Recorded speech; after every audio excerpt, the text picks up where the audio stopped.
former editor and freelance writer and author Mark Trahant today of the Shoshone Bannock tribe, and we wanted to talk to him a little bit about some of the research about your experience down there using the archives there and what they represent to the products you were producing.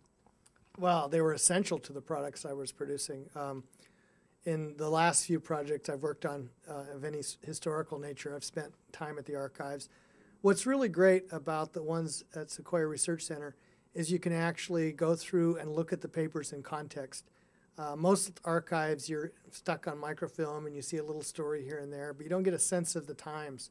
And by looking at the whole paper and being able to turn the paper pages, you're able to kind of get a sense of the whole time and the era, and I think that's critical. The breadth of material that they have is fantastic. It ranges from contemporary to turn of the century. It's just fabulous. I kind of judge libraries by the ability to walk in looking for something and I never get to that particular aisle. What kind of things did you find in the archives there? Well, I think that's a good standard, just finding things you don't know you're looking for. And that happens to me all the time just by looking at titles I haven't seen and just walking through the stacks. Again, it's just such a comprehensive library. I mean, there's very few places that have the sort of tribal newspapers ranging from mimeographed ones to very sophisticated broadsheets.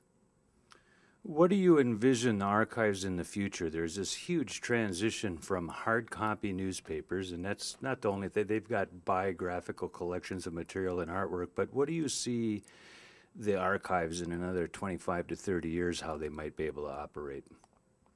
Well, being able to collect stuff digitally, I think, is a huge challenge. I was just thinking, I've spent a year as a Kaiser Media Fellow, and in that year, I've written some 60,000 words, and I don't think any of it's archived. It's just out there on the web in different places, and at some point, I would hope scholars would have the ability to put it somewhere where they could use it. Is it possible that the archives are going to end up being like files of jump drives or backup disks or something like that? Can you see somehow how that could be valuable or accessible through the internet? Oh, it'd be great. I mean, I already, let me take you to another archive.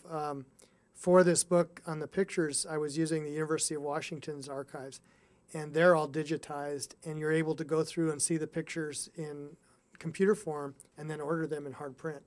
And that's what I would love to see for any archive, where you can search through stuff, have an index that's searchable, have material that's searchable, and then pull the original copies up at some point. So it's a combination of digital and real. In terms of your latest book, tell me what the title is and tell me what in the archives might have been valuable. What were you looking for in terms of that era of termination and restoration and so forth? Well, in that era, the book is titled The Last Great Battle of the Indian Wars, and it focuses on the shift from termination to self-determination.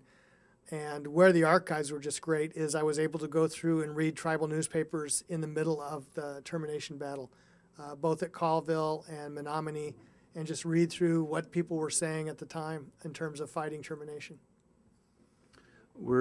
Someone once described the Native News Archive as being one of the most comprehensive files of self-written material. You go back to the Cherokee Phoenix, it tells you what the policy was at that time between the factions, and that doesn't always jive with what the historians have written.